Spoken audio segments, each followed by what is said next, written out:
नमस्कार दोस्तों, MS Hindi academy में आपका हार्दिक स्वागत है। और चलिए शुरू करते हैं हमारा आज का वीडियो लेक्चर।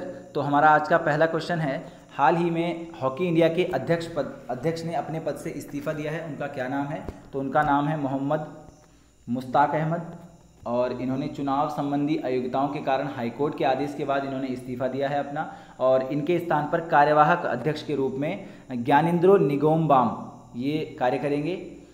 और बात कर लेते हैं नरेंद्र बत्रा की। तो नरेंद्र बत्रा ये भारतीय ओलंपिक संघ के अध्यक्ष हैं, और राहुल जौहरी इन्होंने BCCI के CEO पद से हाल ही में इस्तीफा दिया है। चलिए दोस्तों अगले क्वेश्चन की तरफ बढ़ते हैं। हमारा अगला प्रश्न है, किस पेमेंट बैंक ने अपने ग्राहकों के लिए वीडियो KYC शुरू करने की घोषणा की है? तो पेटीएम पेमेंट बैंक ने अपने ग्राहकों के लिए वीडियो KYC सेवा शुरू करने की घोषणा की है। और फिनो पेमेंट बैंक की बात करें तो अभी हमने हाल ही में पढ़ा था, भविष्य सेविंग अकाउंट इन्होंने शुरू किया है। और एयरटेल पेमेंट बैंक से हम याद रख लेते हैं कि भरोसा इंश्योरेंस, इसमें 5 लाख तक का इंश्योरेंस इन्होंने शुरू किया था। चलिए दोस्तों अगले क्वेश्चन की तरफ बढ़ते हैं। हमारा अगला क्वेश्चन है, अरियालपुर मेडिकल कॉलेज की आधारशिला वीडियो कॉन्फ्रेंसिंग के जरिए रखी गई है, यह किस राज्य में है? तो ये तमिलनाडु राज्य में है, तमिलनाडु राज्य में ये है।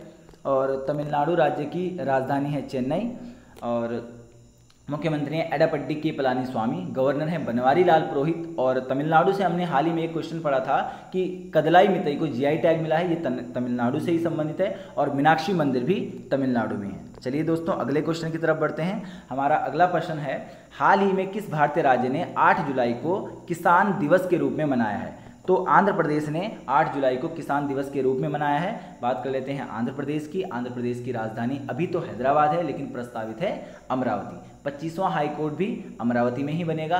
और मोबाइल हैंड वॉश सेवा ये आंध्र प्रदेश से संबंधित है। कोविड फार्मा ऐप ये भी आंध्र प्रदेश से संबंधित है। और यहाँ के मुख्यमंत्री हैं YS जगनमोहन रेड्डी, और गवर्नर हैं विश्वभूषण हरिचंद्रन। चलिए दोस्तों अगले क्वेश्चन की तरफ बढ़ते हैं। हमारा अगला क्वेश्चन है, हाल ही में रिलायंस ने अनलिमिटेड मुफ्त कॉल के साथ कौन सा ऐप लॉन्च किया है? तो रिलायंस ने जियो मीट ऐप लॉन्च किया है। चलिए दोस्तों अगले क्वेश्चन की तरफ बढ़ते हैं। हमारा अगला प्रश्न है, दुनिया के नंबर 1 स्क्वैश खिलाड़ी रनीम ने संन्यास की घोषणा कर दी है, यह किस देश के खिलाड़ी हैं? तो रनीम, जिनका पूरा नाम है रनीम अल वेलली, ये मिस्र के खिलाड़ी हैं। बात कर लेते हैं मिस्र की। तो मिस्र की राजधानी है काहिरा, मुद्रा है मिस्री पाउंड, प्रेसिडेंट है अब्देल फतेह अल सीसी, और प्रधानमंत्री हैं मुस्तफ़ा मदबौली। और भारत के अगर हम स्क्वैश प्लेयर की बात करें तो सौरभ घोषाल भारत के स्टार स्क्वैश प्लेयर हैं। चलिए दोस्तों अगले क्वेश्चन की तरफ बढ़ते हैं। हमारा अगला प्रश्न है, राष्ट्रीय मानवाधिकार आयोग ने मानवाधिकारों पर कोविड-19 प्रभावों का अध्ययन करने के लिए किसकी अध्यक्षता में समिति गठित की है? तो KS रेड्डी की अध्यक्षता में एक समिति गठित की गई है। बात कर लेते हैं राष्ट्रीय मानवाधिकार आयोग की। तो इसकी स्थापना हुई थी 12 अक्टूबर 1993 को, और इसके अध्यक्ष हैं HL दत्तू।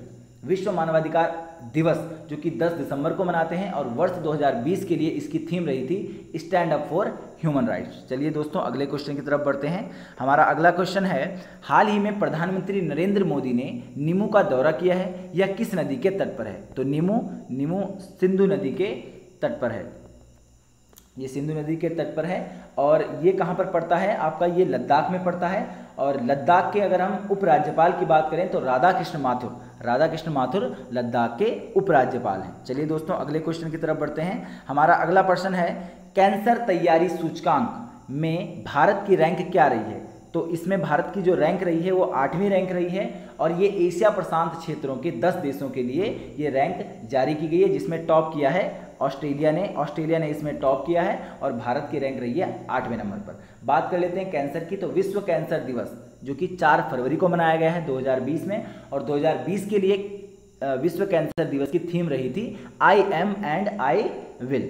बात कर लेते हैं राष्ट्रीय कैंसर जागरूकता दिवस भी मनाया जाता है, जो मनाया जाता है 7 नवंबर को। तो आप याद रखिएगा, राष्ट्रीय कैंसर जागरूकता दिवस मनाया जाता है 7 नवंबर को, और विश्व कैंसर दिवस मनाया जाता है 4 फरवरी को। चलिए दोस्तों अगले क्वेश्चन की तरफ बढ़ते हैं। हमारा अगला क्वेश्चन है, हाल ही में किस राज्य में 5 जल आपूर्ति परियोजनाओं का उद्घाटन किया गया है?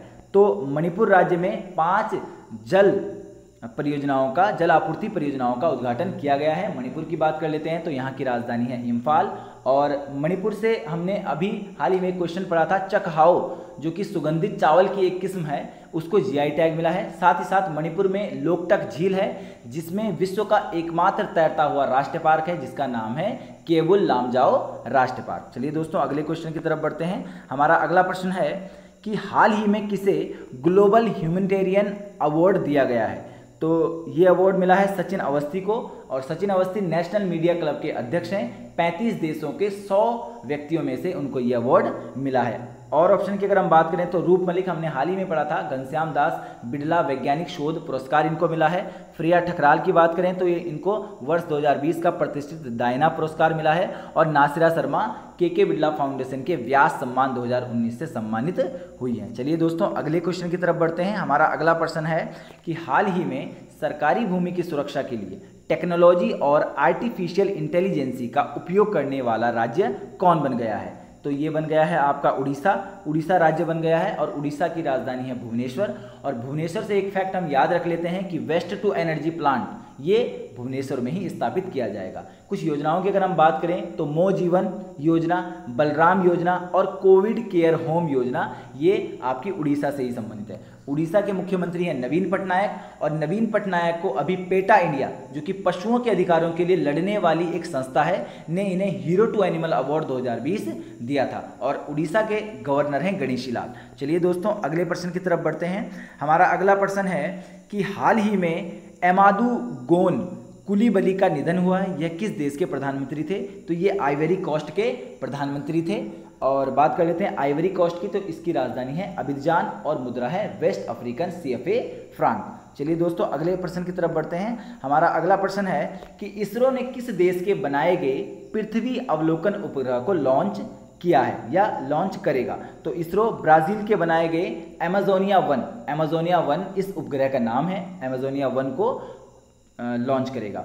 राजधानी है, अगर हम ब्राजील की राजधानी की बात करें तो यहाँ की राजधानी है ब्राजीलिया, प्रेसिडेंट हैं जाइरे बोल्सोनारो। इसरो की बात कर लेते हैं तो इसरो की स्थापना हुई थी 15 अगस्त 1969 को 1969, और हेडक्वार्टर है इसका बेंगलुरु में। निर्देशक हैं इसके डॉक्टर के सिवान, और इसरो का आदर्श वाक्य है मानव जाति की सेवा में अंतरिक्ष प्रौद्योगिकी। चलिए दोस्तों हमारे अगले क्वेश्चन की तरफ बढ़ते हैं। हमारा अगला क्वेश्चन है कि हाल ही में बलि दिए जाने वाले पशुओं के लिए डिजिटल हार्ट प्लेटफॉर्म किस देश ने लॉन्च किया है।